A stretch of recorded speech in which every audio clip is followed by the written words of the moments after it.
as well as all the narrative that came around with Black Lives Matter finally hitting the news, that obviously that had been, the murders had been going on for a really long time. We had COVID. So we had this massive moment of kind of people's voices kind of getting heard and a lot of noise about stuff along with the pandemic. And certainly in my case, I felt change was on the precipice. As we've kind of entered winter and we've had the shock of Christmas and more redundancies and everybody's kind of battened down the hatches, I thought it'd be quite a nice moment to kind of just have a moment of reflection. Yes, we may be in a bonus episode of 2020, but we are in February, the vaccine is on the way, and we're just about to start a brand new series, which I'm going to call Series 2021. And I think probably all of us have got a part to play in it, hopefully. So that's why I'm here, to talk to you about how I decided to play a little part in making change, and also maybe to make some suggestions of things you could do. I'm not suggesting you do what I did, which is go all out, because you've probably got other things to do in your life. But the best thing about change is everybody can be part of it. Even if you've only got a couple of minutes in your week, you can still make a difference.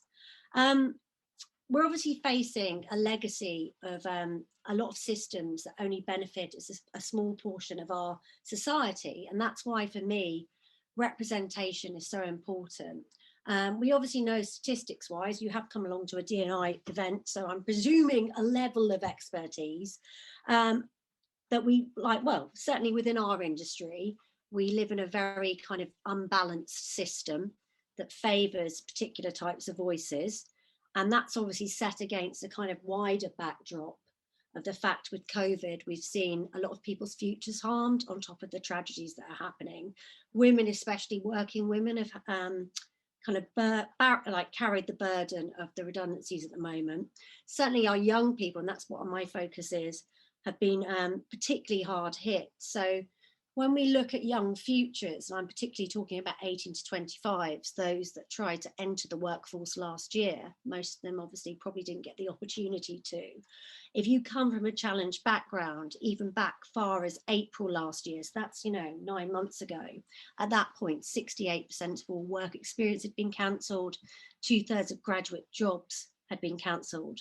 So for me, it was really, really hard to see how people from challenged backgrounds were going to come through into our industry, and that's kind of compounded by some of the barriers to entry itself in our industry. So when we talk about representation in the industry, when we talk about the UK, obviously in that kind of top echelon, we know it's not balanced at all. In fact, the UK itself, in the FTSE 100, I discovered yesterday a bit of research, FTSE 100, top 3 jobs in each of the 100 companies, your top 3 C-suite jobs, there's not a single member of the Black community in any of those roles, which is absolutely, just ridiculous, isn't it, basically? And in our industry as well, when you look at people from backgrounds that are traditionally challenged to get in, so that's people from a variety of cultural heritages, people from the working class background, there's only 5% of industries working class, and obviously female or neurodiverse. I won't touch on age or ability at this point because we're not in that stage yet of creating programs for them. We're just focusing on younger talents from multicultural and white working class backgrounds. It's really hard to see how you're going to win sometimes. So the reason why I think it's really important to have representation is so our younger generations can see themselves in our industry. That's number one. When we research barriers to entry to the industry, which we do every year, 42% of our young people can't see any role models that look like them within our kind of hallowed halls, which is obviously really disappointing. And also from a work point of view, if we're not representing all the communities we're selling to, and I'm sure this is telling you to suck eggs, how can we produce work that resonates with them? I obviously always, I used to do this annual presentation, which was like ads that should never have left their house with their skirt tucked in their knickers, which was basically tone deaf ads, basically, but I couldn't think of a better title at the time, probably needed a bit more work. But there's so much kind of slightly underwhelming work or just offensive work out there that kind of shows what a lack of representation does. Obviously, I'm going to mention Kendall Jenner, the Pepsi ad is a brilliant example of, just a travesty of just mistakes happening and obviously not any effort being made. I think for us as an industry, it's really important to realise as we start this new series, we can use COVID as a chance to reset and have a think about how we are going to actually represent all the talents across Britain, and obviously the world a bit later. So just to kind of give you a little bit on Brixton Finishing School and the Academy, because I know I've kind of circled around quite a bit, but it is raining and I'm trying to be upbeat. Brixton is a 10-week course that finds talent from traditionally untapped sources, filters it, and kind of gives it 10 weeks of outstanding training from industry experts and places it into roles at big name companies. We have had a 95% employment rate, and also we won Britain's best inclusion project, digital skills and inclusion project, way back in what seems like a decade ago in 2019. In April, when it became clear that COVID was decimating young people's futures, we extended that nationally and created a product called the Academy, which is a free nationwide gateway to the industry. It's a virtual course, 8 weeks long, 8 hours a week. And we've got a massive outreach campaign soft launching at the moment, big launching tomorrow. I'm very lucky to say some of my fellow panelists have helped towards that outreach. Chris Kenner from Brand Advance has donated a whopping 50 grand's worth of inventory. We've got 2 Metro newspaper cover wraps, one going out tomorrow, if you dare risk going on the bus to get it. Clear Channel's given us 100 grand's worth of posters. Facebook's invested, we've got this, and we contact lots of community groups, etc. What we're trying to do nationally is game change the blend of that future talent pipeline. And they come through the Academy, they see content that's designed to bring them closer to employability within our industry. But within that as well, there's a massive Trailblazers section where we've deliberately reached out to the industry, and we'd obviously love those of you within this, in these little squares at the moment, if they wish to, done a series of Trailblazer videos, because that's where people can see people look like themselves, talking about how they've made it in, how they're thriving, and actually giving a non-sugar-coated opinion on what it's like to be in the system. At the end of that course, those that kind of finish it will be filtrated in some kind of a supportive assessment, and then we'll pass it on to employers. I want to do a big representation change at scale, and this is the play for it. Obviously, I've decided to kind of go all in to being a change maker. It is now actually my job. But I would say I didn't start out like that. I started out actually in industry, and I started out by dipping my toe in the water. And I think at the moment, especially as the rain beats down on my attic roof, it sounds so hard done by my attic roof. Sometimes it's nice to remember that I always feel more hopeful when I'm helping somebody else. And one thing I'd say about getting involved in projects like our projects or some of the other projects you're going to hear about is the fact that it's a bit like being bathed in hope. So whatever time you've got in the week or the month to spare, you could advocate for change, you could mentor our project or other amazing projects like Create Not Hate, Commercial Break, Liberty. I've got a whole list of them I can share. There's lots of amazing people just like us.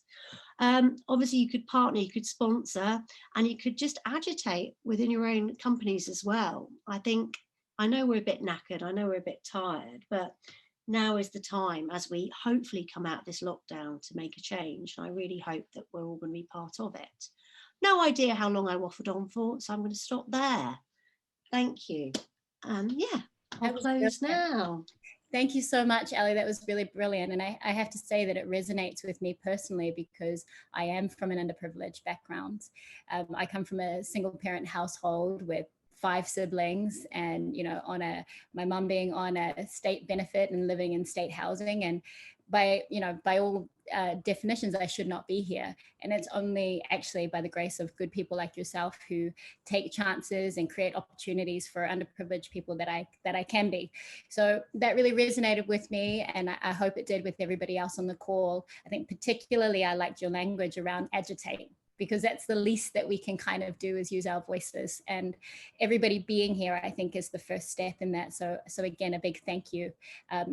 Cheers. If we were all in the same room, we would applaud. So I'm applauding you. Thank you so much.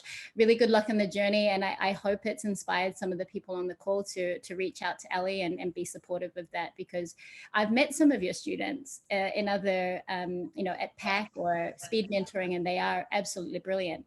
I'm trying to find jobs for them, in fact. They are amazing.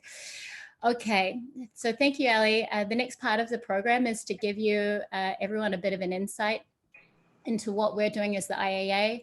I will just quickly say that the chat is functioning. So if you do have any questions for Ellie that we can bring up in the panel, please do type them in, and Marsha can pick those up. So I'm going to simply simplify and give you an overview of what we're looking to do. It's kind of a strategy on a page. There's a lot of detail that sits in behind this. But when I came on board and in speaking to the team, we kind of had 3 areas of change that we wanted to put in place. That we want to put in place. The first one was really about changing ourselves, and ourselves being the IAA.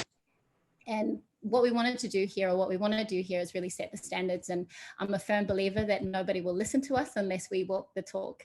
So, Fred, Kirsty, Fran, and the team, the wider teams we've been having discussions at length around how do we diversify, the representation that we have in our membership. How do we ensure that there are places for people from underprivileged backgrounds, but at a very senior level? How do we make sure that we've got diverse people coming into roles that we create, and how do we ensure that that's a fair process? I myself have been guilty of it, shoulder tapping, because sometimes it's just important to get, people, allies on board to get things done. But we are looking at how do we function, and how do we build ourselves as an organization so that we are increasing representation. The second part is looking at how do we change our industry. And there are amazing people. We feel really fortunate to work with a lot of businesses and brands and individuals who are already on that journey.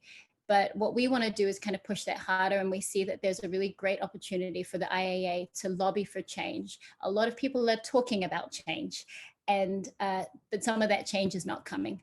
I think one of the passion points for myself as a woman, and a woman of color, is the gender pay gap. It blows my mind that in our industry and in this day and age that women can be paid anywhere between 14 and 27% less than their male counterparts. It's not appropriate. So what we want to do is lobby for change, and what we need to do in order to be able to support that is to heavy up on our information. And we're really pleased to have Ipsos represented here today, and also on our steering committee, so they can support us in our ambition to increase the amount of transparency that we have and information that we can take to senior leadership, and also collaborate with people, like the people on our panel that are doing good work to kind of drive that forward. And the last pillar is a change in our society. As mentioned, we already have projects that we're partnering with, including Brixton Finishing School. But our personal aim as the steering committee for IAA is to create pathways for people of underrepresented and underprivileged backgrounds. We're working in the back end on some funding initiatives, one of which we won't share today, but we're really excited by it because it's almost an easy win for an industry that spends a lot of money usually on a normal year on food and alcohol. So we've kind of come up with an interesting way, which we'll release later, to partner with the hospitality industry to give back to what will be an apprenticeship scheme. So similar to Ellie, our aim is to get people in jobs and for them to demonstrate their value to employers. So we're starting in this kind of Q1, if you like, with the change ourselves and increasing our representation. So if we jump to the next slide, I think it's an appropriate point, if this works, to introduce the team, because the journey starts with, the gathering of like-minded people. I'm not just doing it on my own. And rather than have everybody talk, we prepared a short video just to introduce the wider steering committee. Thank you.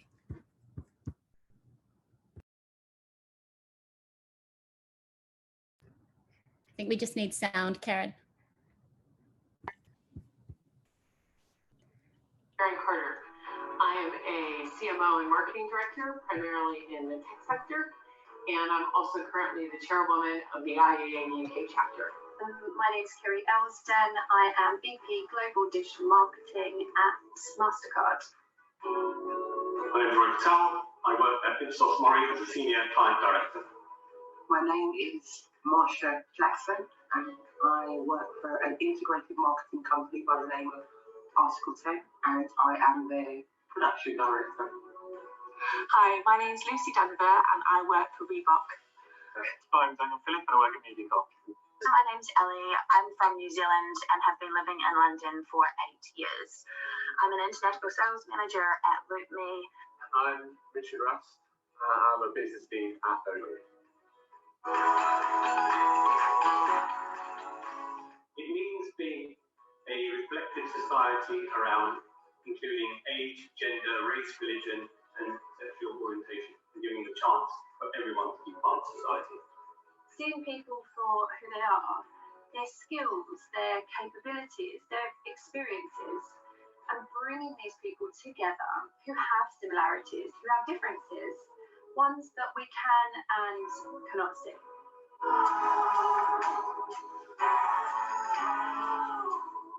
I think it's based on a lot of my personal experiences, working in an industry where sometimes I was the only woman in the room. I've always been quite passionate about how my voice can be heard when it's sometimes hard to be heard in a room. I also think it's really important to help future generations to feel they have a voice. And the main driver for volunteering for the IAA DIB steering committee was that actual individuals themselves that have started the organisation. They themselves are full of energy, full of enthusiasm, and full of commitment to bringing diversity, inclusion and belonging to the advertising industry at large.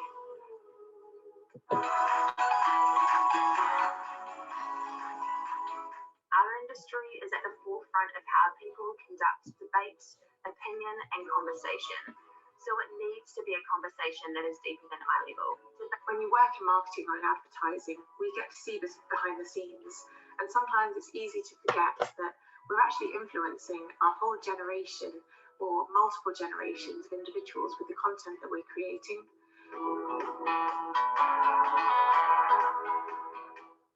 I think 2021 will be the year of implementation. We've got the charters such as the Outline Commits charters, so it'll be interesting to see how industries respond to that this year and deliver on their promises.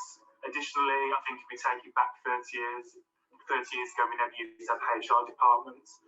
They're now commonplace in our culture. I think going forwards, D&I is now going to be the new HR. In 30 years' time, all companies will have D&I departments.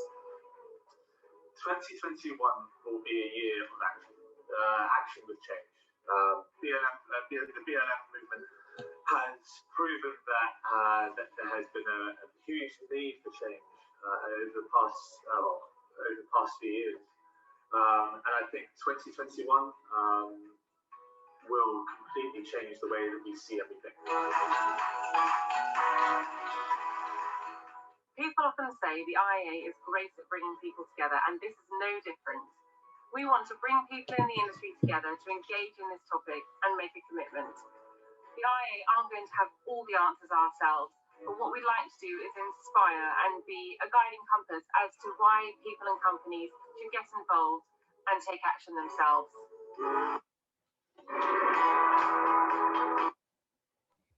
Thank you. So that's the amazing team, which is growing. And I do want to take this opportunity. I think, did we all show? Yes. So this is us. We are growing, and we're really mindful as well that our steering committee is missing some really important voices. So we're looking to get younger voices in, and again, really excited to have Bree Reed here because we want size advocates coming in. I mean, there's so many areas that we need to be addressing. So the steering committee, our aim is to be representative of the communities that we're trying to do good work for. So I want to say thank you to the team for coming on board early. And I would like to hand over to Roy just to talk a little bit about what we have heard from our own membership. Thank you, Fu, and thank you everyone for joining us today. Firstly, I just want to say a big thanks to all the members for completing the survey. We got lots of responses that were close to the committee's heart as well. So in terms of what's important for you guys and how we can help within the IAA.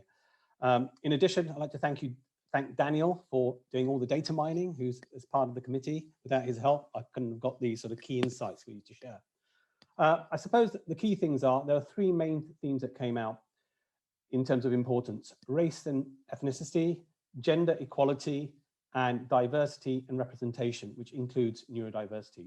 Those three themes were very common throughout the results that we had. Also specifics like age, obviously sexual orientation, culture, religion, those actually sit within some of the three groups above, but also were highlighted by members as very important subject matters for the IAA to concentrate on. Unfortunately, there were clear signs of gender biases in the data as well. And this sort of highlights maybe some of the work we have to do. And it's a good thing because the work we have to do is within society and the workplace. Example being a lack of men highlighting neurodiversity being of importance versus women. It was staring me in the face, unfortunately. Another one, again, C-suite and executive management deem mental health to be of less importance than middle management or junior staff. And I think this clearly demonstrates the need for education, communication, and dialogue to change in some way systematic thinking that's out there. Interestingly, Ali mentioned about, you know, the FTSE 100, and I've worked in industry for many, many years, and it's a very surprising stat that in terms of the top 100 companies don't have a single person from a sort of ethnic minority or black background, which I know the government said a lot of things, but it has to change. And this is where some company like Ipsos is playing its part. And I'm just doing a quick note here because I know my colleague Tazeen is going to speak more about Ipsos anyway, but in terms of diversity inclusion, it has to start from the top, not just from the bottom up, and somewhere in the middle it's got to meet somewhere. But as I said, we're here to help you and look forward to actually providing you some more results and research during the course of this year. Thanks, Roy. And that's exactly right. I mean, it's really important. It was really important for us to listen to the membership and for us to be able to have the right resource in place so that we can lean into the topics that you guys care about. So we encourage more participation, please, when we ask for information. And the other thing that Roy kind of touched on is that we are hoping to be a source for key statistics that help people drive this agenda forward. So look out for more infographics, studies, those sorts of things coming out of Roy's department very soon. Thanks, Roy. So I'll quickly hand over to Kerry just to close us out from an IAA sort of strategy perspective, and then we'll hand straight over to Marsha to get started with the panel discussion. Cool. Thanks, Fo. If we jump on to the next slide, we were just going to take you through our strategic approach. So Fo shared with us, the big goals, the big ambition that we have as a committee. So we needed a strategy that really sort of helped us deliver on that. So we've got three key pillars. One, which is educate, two, inspire, and three, impact. And each of them have different initiatives underneath them. So Roy touched on some of the themes, some of the topics that we are going to be focusing on.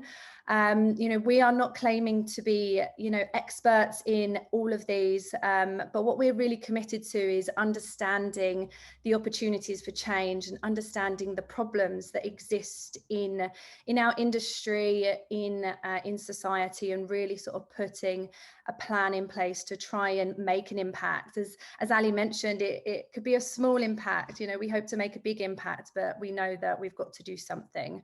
But the good thing is we have a lot of connections. We have a lot of connections with great change makers like Ali, with organizations, with charities. So we're really going to be leaning into these people to help educate us, and then, for us to pass on key information in a really simple way to you guys, to our members, and to the wider industry.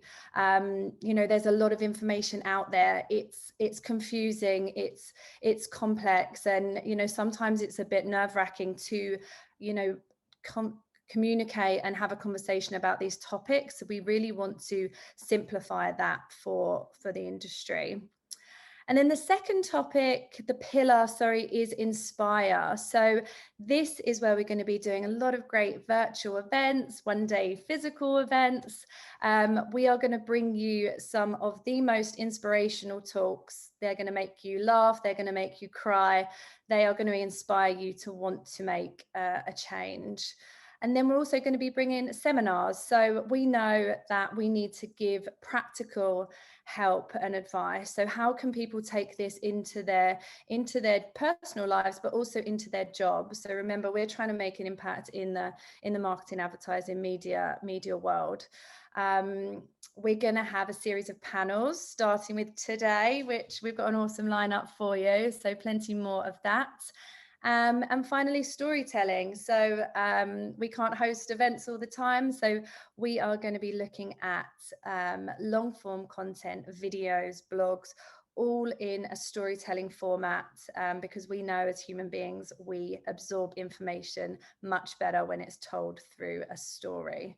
And the third pillar is impact. So, you know, we've spoke a lot about this at the beginning of today's session, but having that impact through professional development. So we know studies have proven 1,000,000 times over that professional development, having a diverse team from different backgrounds with different perspectives, drives better creativity, better innovation, and ultimately better business results. So we know that there can be that impact if people are given the right opportunities. Volunteering. There are often companies like mine who give you volunteering days. So many people don't use their volunteering days, you know, whether that's because they, you know, can't navigate it and they don't know what to volunteer in. So we're really going to, you know, sift through a lot of stuff for you, find some really interesting, fun volunteering opportunities and share that with our members to get involved with. Fundraising, you know, as you can imagine, COVID has hit charities bad. They're very underfunded. We want to do what we can to help raise some funds, and then, you know, put a focus in diverse representation. We've already spoke about how this committee, we're going to continue to grow the diversity, but also providing practical guidance to brands, agencies across the UK and the world with how we can have better representation in what we do. So that's our strategy. And with that, I will pass over to Marsha to introduce the panel. Hello, everybody. Thank you so much for joining us. I know it's been said, but I want to definitely say it again. I will say to you guys that this session is being run with military precision. I did unmute myself way too early because I was excited about the conversation that was about to come. I was swiftly put back on mute. So yes, you can see Kirsty in the corner laughing away. So I am going to introduce the panel that's going to talk to us about diversity, belonging and inclusion. And we put the title of Trailblazers over the title of this panel because they will be, I think, bringing you some really important insights into diversity, belonging and inclusion. And what I hope is going to come from this, just from my own personal perspective, is that we lengthen the conversation, maintain that conversation about diversity, belonging and inclusion, and we're realistic, and it's just widened. So firstly, let me not hesitate any longer. Let me introduce you to Bree Reed from Snagtights. Bree, I am going to let you just say a little bit about yourself in terms of what your background and your role is within Snagtights, and it's a big role. So you go ahead. Oh, thank you. So I'm the CEO and founder of Snag Tights. So we have been going not quite 3 years yet. It will be 3 years in April. We're a size inclusive tights brand. So, you know, our whole point is that we're here to give you tights in every size. And in that, it means we really want to be absolutely accepting of, you know, every single body in every way. And we do that across not just our business, but our marketing. 60% of women are over a size 16, and, you know, they're pretty much invisible in media. And one of the things we do is try and make sure that that isn't the case anymore, bit by small bit, really. Brilliant. Thank you so much. Next on my list is Christopher Kenner from Brand Advance. So Christopher, please, a couple of lines. Can you just introduce yourself to us, please? Yeah. I'm the CEO and founder of Brand Advance Group, which is a group of not too dissimilar from Brie, really. It's a group of companies that are helping advertising to make sure it truly represents everyone you look out the window and see, you know, everyone they're trying to reach. So, yeah. Great. Thank you very much. Karen Carter, please introduce yourself. Oh my. I think a lot of people on this call probably know me. I am a marketing person by trade, primarily in the tech sector, as I think the video mentioned. Currently have my own consultancy I call Chaos Marketing, and spend a lot of my spare time working on things around diversity, particularly in the areas of ageism and our industry and the challenges of people over the age of even 45, but definitely 50, all the way up, and particularly women. And with the pandemic, that's become even more acute. So that's where I spend a fair amount of my time, and why I'm so excited about what we're doing here with the IAA. I've been with the IAA for, 7-8 years now, MA past president, and I'm currently the chairwoman of the board. That's me. Excellent. Thank you so much. The next panel member is Jerry Dakin from GSK. Jerry, can you introduce yourself and tell us a little bit about yourself in the role that you hold within GSK, please? Yeah, thanks, Marsha. So yeah, my day job is I'm head of media, so where we spend our money for GSK consumer healthcare across Europe, Middle East and Africa. And we spend about £500 million in that, so it's, you know, quite a lot of money. But outside of that, I also I'm quite just passionate more broadly about the topic of diversity and inclusion. I'm lucky enough to be an ambassador for the WFA in that capacity, and the reason I'm wearing a lovely tux in my picture there is because I was also part of a group called Advertising that champions LGBT people working within marketing, and also, as others have said, encouraging the output of our marketing to be more representative. And that was the Advertising Awards night, slightly unglamorously live from my spare room. Sorry, Jerry, I didn't swap that photo, did I? Right away. I like it. You look so nice. Thank you so much for that intro into you and who you are, Jerry. And then the very last but not least, obviously, Tasneem Ali from Ipsos. Please introduce yourself.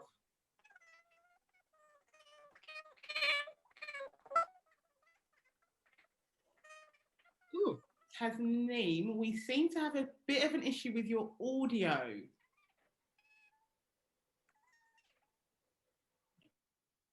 No, we can't hear you, which is a real shame. Why don't I give you a minute to try and fix that? Please. When I've seen this happen before, Tasneem, you might have to dial back in. Otherwise, you sound like, like you've had a bit of helium. Tasneem, when you drop, oh, she's gone. No worries.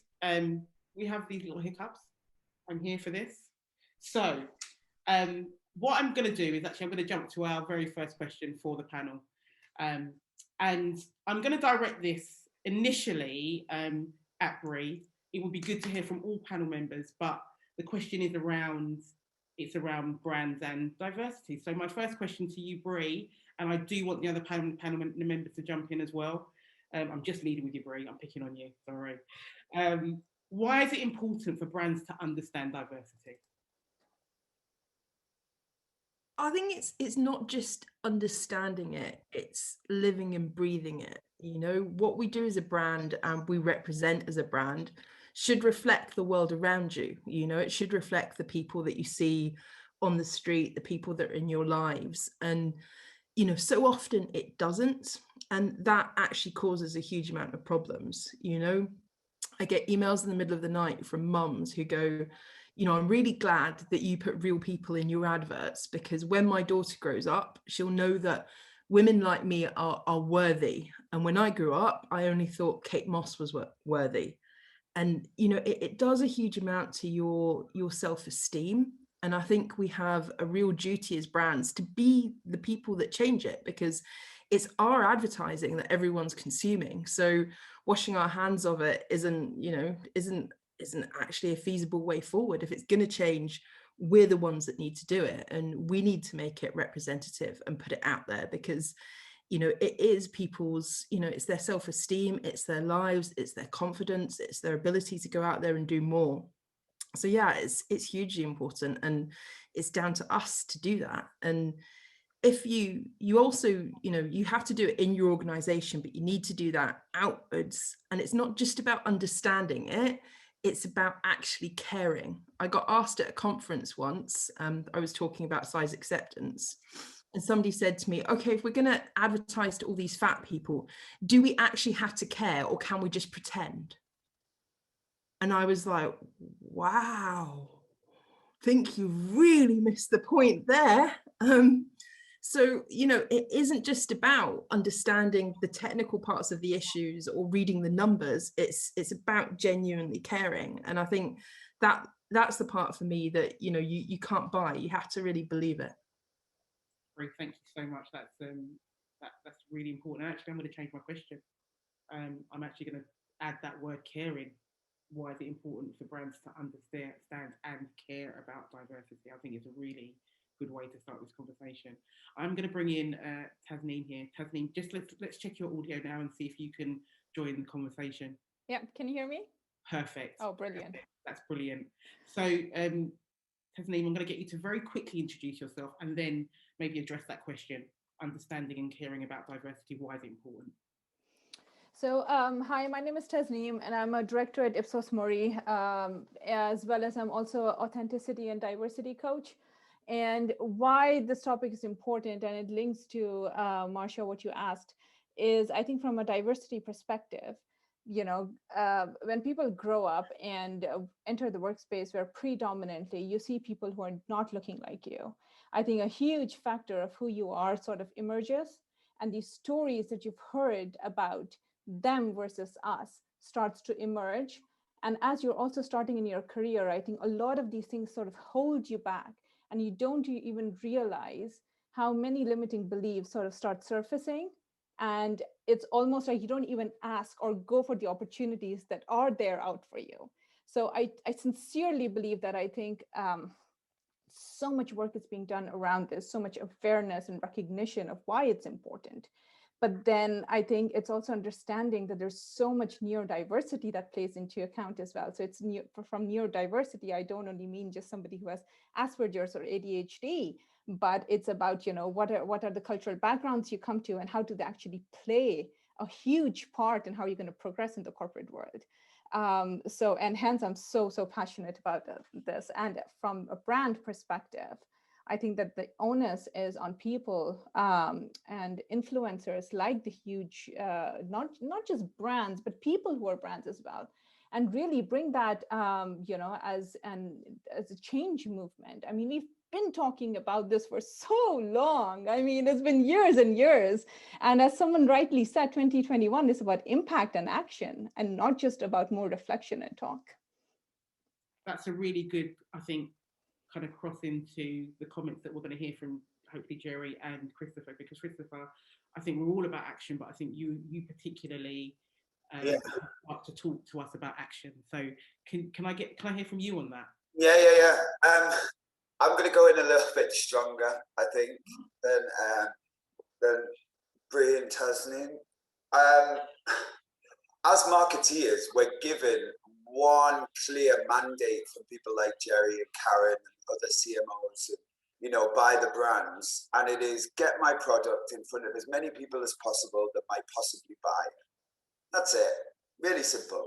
Sell my product. Make them love it. Make them think it's going to change their lives. Make it seem a fantastic addition to whatever cupboard you stick that product in. But just get my product in front of as many people as possible and make them want it.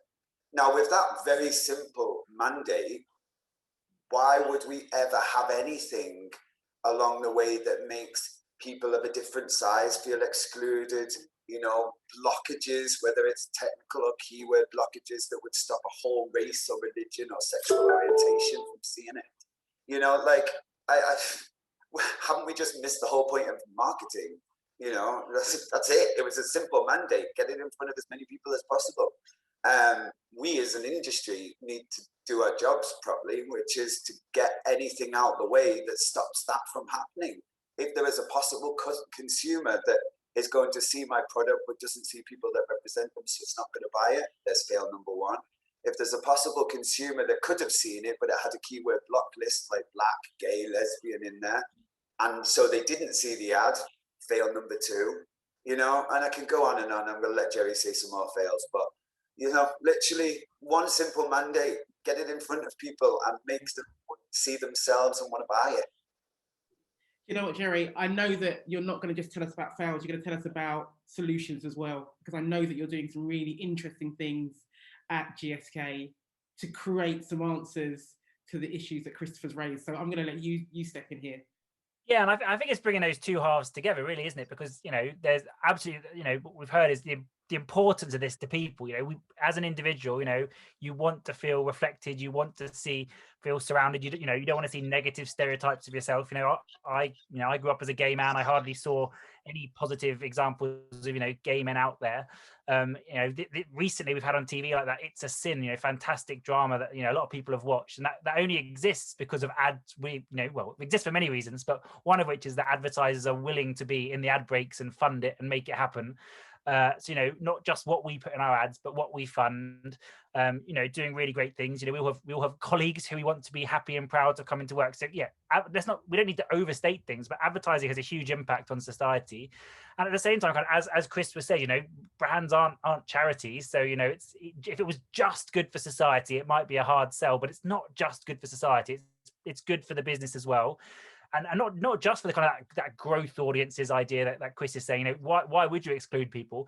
But even for like mainstream audiences, there's loads of evidence that like diverse, representative, positive, body positive, race positive, LGBT positive adverts perform much better. Like progressive adverts perform better than stereotypical ones. So, why would you make those stereotypical ones? Like a show like It's a Sin had like 6.5 million views or something.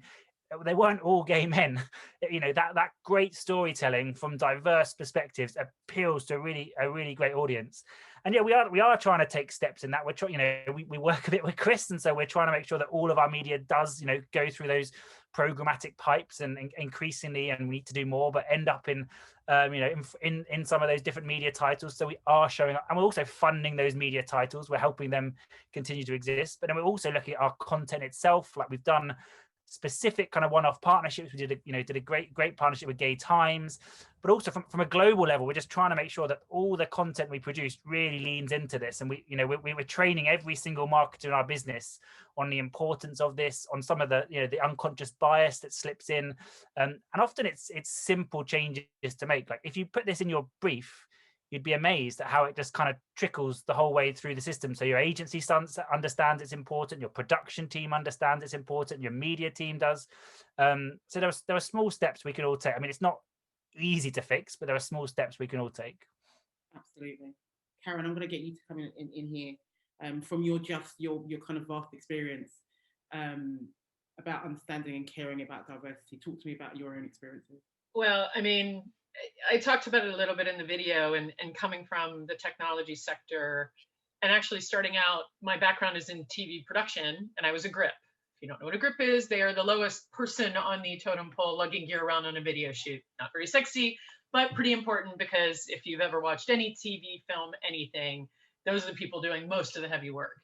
I was the only woman probably in the state at the time. I was in the US, and came smack dab into old school union guys and having parts of my body slapped and this and that and the other. And there's all sorts of stories around this. I punched back, just for the record, which stopped that quite quickly. But I probably, for whatever reason, I was more comfortable doing that. And I think throughout my career then was running into the people who didn't have the comfort or the ability or enough anger build up that they punched back.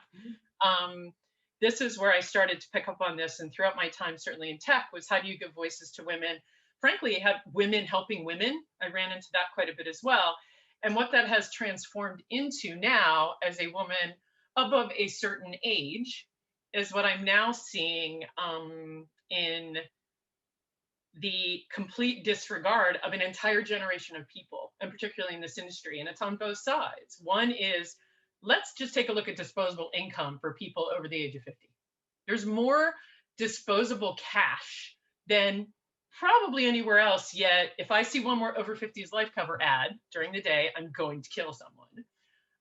But that's the only stuff that's pushed, and seeing that happens less and less, or someone with a certain hair color. And I love that I'm starting to see, particularly in ads, and what's done for women, but just showing that difference. And then within our industry, I believe it's an IPA stat, only 5.9% of ad agency employees are over the age of 50.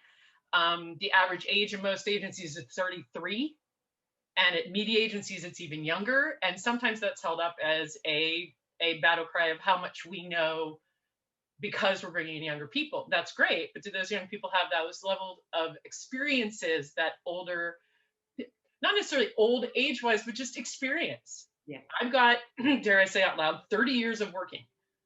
Mm-hmm. I would like to hope that those years and working with teams, et cetera, would have some value. And whether or not it's a willingness to cross-train and this and that, and people have been throwing around this pandemic as an excuse to undercut salaries, et cetera, and seeing people in the industry like the Cindy Gallups and others saying, blank you, pay me, just from a female perspective, but also this value of age throughout the industry world. I think there's a great opportunity. Never mind as a woman, the other things that come in like the menopause and all these other things, and seeing that only Channel 4 is one of the only media organizations that actually has a menopause policy. And so how does all those things factor in with the myriad of topics so that people, again, turning on the TV, see from brands that they can recognize, as well as then bringing in those people who have an incredible amount of value or just experience into the mix, can actually help raise everyone up as far as growing leaders and giving people expertise in areas they may not understand. So clearly pretty passionate about this. And that's where I think what the IAA is doing is pretty. I'm going to cut you very, very quickly, just because you're about to roll into my next question. Sorry. So we're gonna email. I chuck in a stat quickly, just to back up everything Karen's saying. So 60% of all consumer spend in the US is made by someone 50 or above, and 50% of all consumer spend in the UK is made by someone 50 and above. So basically, half of everything bought is made by someone 50 or above, but we spend approximately 3 to 5% of advertising dollars on reaching them. I'm not a mathematician, but that add up. Absolutely. I think, Karen, you spoke about the average age of someone working, say, for example, in an advertising agent, it being around the age of 33. And Christopher, you've given the very kind of clear kind of overview of facts about the average spend within the US coming from the over 50s. I want to know if the right people within organizations, I want to discuss whether or not the right people within organizations are having the conversations about diversity, inclusion, and belonging. Because actually, what do the right people, if anything, look like? So is this question a fallacy? Is it actually, are there right people? Are there wrong people? And because we haven't heard from Bree in a while, I'm gonna come straight back to you. So, Bree, are the right people within your organisation have those conversations? And how would you change it if you needed to? Well, I think everyone has to have those conversations, but I think the more important thing is that we need to understand where and what we do these things go awry. So, you know, for me, a big one is, you know, if you start a brand and you go talk to a media agency, and I've done this many, many times, the first thing they go to you is, who is your customer? And you go, oh, well, she's 24 to 34, you know, she's a city girl, she, you know, and you make all of these kind of terrible assumptions about who your customer is. And I think that's one of the points, you know, taking up what Chris was saying later, you know, earlier on, you know, that's how stuff suddenly gets completely turned about in advertising. And suddenly, you know, you're not targeting men, you're not targeting people that are LGBTQ+, you're not targeting older people, you're not actually targeting the people who use your brand, because suddenly you've come up with this, you know, this strange little, you know, little model of who you think would want your product, which is often wrong. So I think it isn't just about, you know, who has those conversations, it's about changing the processes that do it. So when you talk to a new client, the last thing you should say to them is, you know, so who is your target customer? It's, you know, who actually buys the product, you know, who engages with it, who is that person, what do they look like? Can we go talk to real people who buy this product and understand why they really do that? And I think that's, you know, that's really different. And I think internally, you know, if you start to consider your brand being co-owned by the customers and yourself, you're immediately more diverse, because you have to take all of those customers' opinions as well as your own, you know, and you might be 24 to 34 and a city girl, but actually, if you're considering that brand is also owned by, you know, the 63-year-old woman who likes skydiving and you know, 20-year-old man who, you know, likes sharks, it's like suddenly you go, I can't make those terrible decisions about my brand, I need to consider everyone. So I'd say everyone should be having those conversations, but we also should challenge the processes that get us trapped in unhealthy thinking. So, Tasneem, so I was going to say, Bree, thank you, because all the points you're making are they're hitting home. I'm not going to lie. Tasneem, in terms of Ipsos, and kind of maybe bringing that question back to actually functioning within a company, within an organisation, do you think the right people are having those conversations, just from your perspective? I think so. I think that it's become such an important topic that if you disregard it, you're no more, you know, on a level playing field with either your competition or the industry, or also from our perspective, the brands that we serve. It's, you know, we do research globally, and if we ourselves are not representative of the society, how are we going to actually showcase that in our analysis and the reports that we bring, the diverse thoughts? It's all about ultimately connecting the dots and, you know, creating a compelling story so that the brands can take action on it. And if you're only looking at it from a tunnel vision of a certain set of people, then you're actually bringing the same perspectives into how you're analyzing things. And the more diverse you are, the more perspectives that you bring to that, you know, it's a stronger ability to make impact and change by partnering with those brands who trust you to conduct that research. Christopher, I get the sense that you're quite a controversial character. So I'm going to just Gabby. Just it's very quite controversial to you. So in formulating that question, my own perspective was actually, in order for those conversations to take place internally within any company, you need to have a black person on that panel. You need to have a gay person. You need to have trans. It needs to be reflective of every single sector of society. And then actually I had a wider conversation. And actually somebody said, well, how can it just be made up of us or just a certain sector or certain people? It needs to be made up of everyone. Now, what are your thoughts on that? I've brought it really back home to you. What do you say? Yeah, I think you do need to represent, you know, and have that representation. I think in our industry, for me, really, what I'd love to see is that we stop, especially in marketing, we stop calling it D&I, because the second you say D&I, people think about getting the house in order, and that is a part of it. But actually, in marketing, we're just talking about reach. We're talking about reaching everybody. We're not talking about how many people are on your board, or how many people that look like me are shareholders in your company, or whatever that might be. We're talking about doing a better job for our clients and making sure that they, their creative is truly representative. They're reaching everybody. That conversation, which I think is a little bit of your question, is a totally different one as well. Mm-hmm. If we stop talking about it as D&I as the job and the output, then you're going to need to sort out the D&I so that you've got the right staff in there to be able to do that correctly. But I think that is just marketing reach. It's not, and because I think because the conversation's gone on for so long. Sorry for my fingers sliding in. I've been trying to turn them off, but because the conversation's been going on for so long, I think people, when you say D&I, they think, oh, well, it's a slow process. No, it's not. I was born this black, I'm going to always be gay. And if you want to find ways to reach me and make me emotive towards your ad, towards your brand, find ways to connect with me, then do it now. Let's not strive to do it in another 5 years. I've got 2 kids. I've got a mixed race son called Jerome, who's, just about on the age. He's 16 now, so he's nearly going to be on the age where he can go to Brixton Finishing School or to the Art Academy.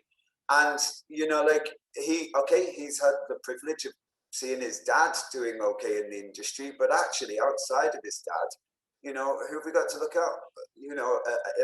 In CEO levels, we've got sort of Ete and Karen, and probably Dino and I can't think of anybody else.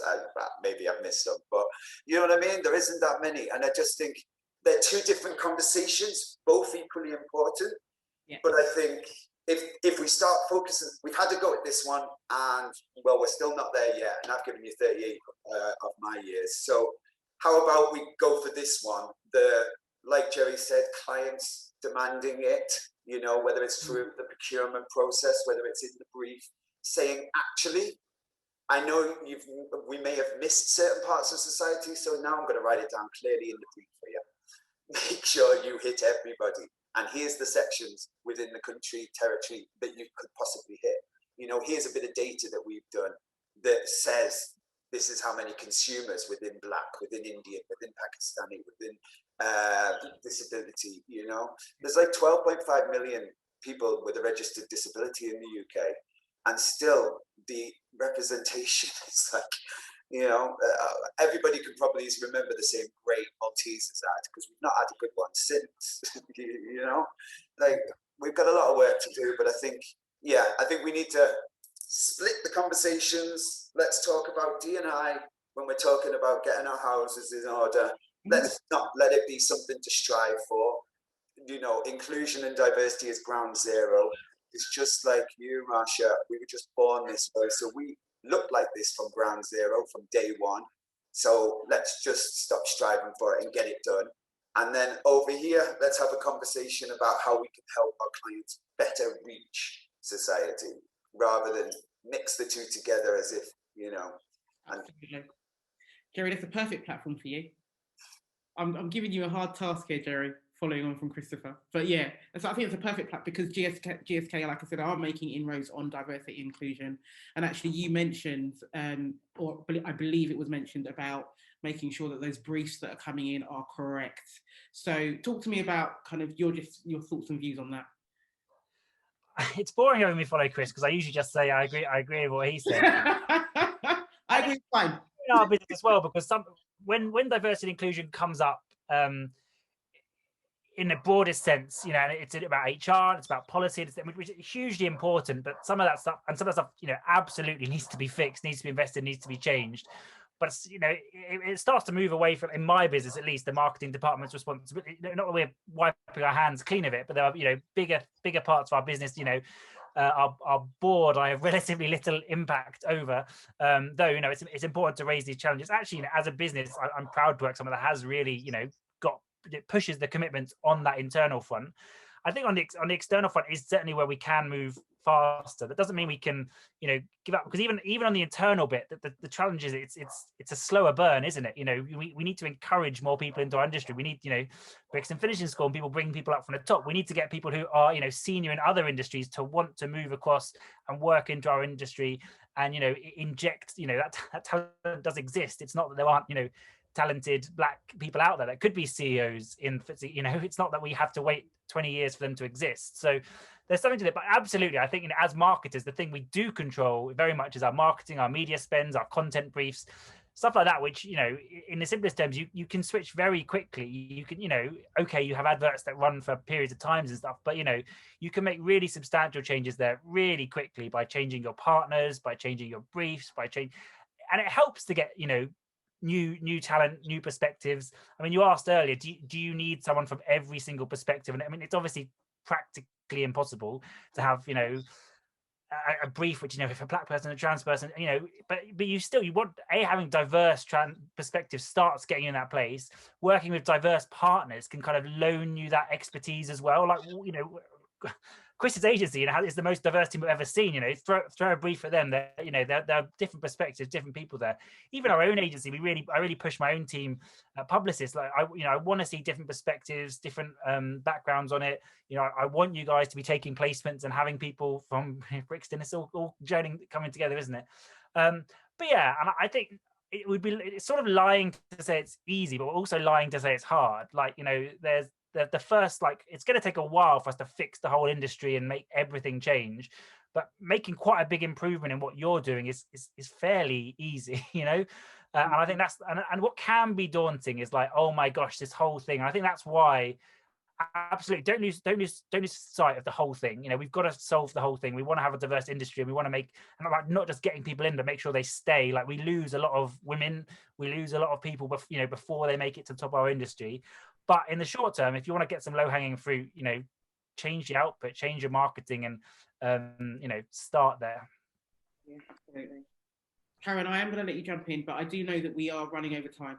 Yeah, I'm sorry, I'm actually going to jump in. I want to say thank you so much. I honestly could listen to you guys talk for ages on this topic, and in hindsight, we probably should have given a full hour to the panel. We will do next time. In closing, I want to say thank you very much to all of our speakers. Thank you to Ellie, from Brixton Finishing School. Thank you to Bree from Snag Tights. Thank you to Christopher from Brand Advance. Thank you to Jerry from GSK. Thank you to Karen from Chaos Media. Thank you to Tasneem from Ipsos. Thank you to everybody, and to all of the ears on this panel. We will be having more conversations like this. And one of the closing things that I want to say in terms of support is it's not only about coming up with your own ventures, it's about using your area of influence. And all of us are consumers. You know, we can support initiatives like Ellie's. We can absolutely, you know, bring in more diverse understanding into our planning models, and we can certainly support, and I think this is really important as consumers, is to support brands like Snag Tights. So people making a difference like Bree. Not only is Bree supporting the, you know, body positivity agenda, but she is very inclusive in terms of her advertising. There are real people from diverse backgrounds. So I'm a very, very big fan of this company, and I really hope to link more people in advertising, people with money to support brands like that are doing a really great job. So whether that be from an advertising perspective or as consumers. So thank you very much. We will be doing a post share of certainly the speakers today, their various websites, and hope to have a lot of conversations following with some of the media partners here and former clients. My own team, my own planning team is here. So I'm really grateful that they were able to kind of listen and take direction. So thank you very much. And please look forward to more initiatives coming from the IAA. And also, Bree, to finish off, we need to tell everybody about RuPaul's Drag Race and Snag Tights appearing in the upcoming season, because I'm super excited. I'm up to date, actually. I went on Netflix last night and the new episode was not out. So can you please just close us on your Snag Tights appearance? Yeah, so we're sponsoring a mini challenge, which is based off when RuPaul was the lead singer in a punk band, which he was, and they're using Snag Tights to create punk looks, to create a whole punk band. And we're very, very, don't tell anyone that, because I'm not supposed to tell anyone. but watch. And I really hope you enjoy it. Okay, amazing. Thank you for letting us run over. Have a great afternoon, everybody. And yeah, let's keep this train rolling. Bye-bye. Thank you, everyone. Thanks, everyone. Bye. Thank you. Bye. Thank you. Thank you.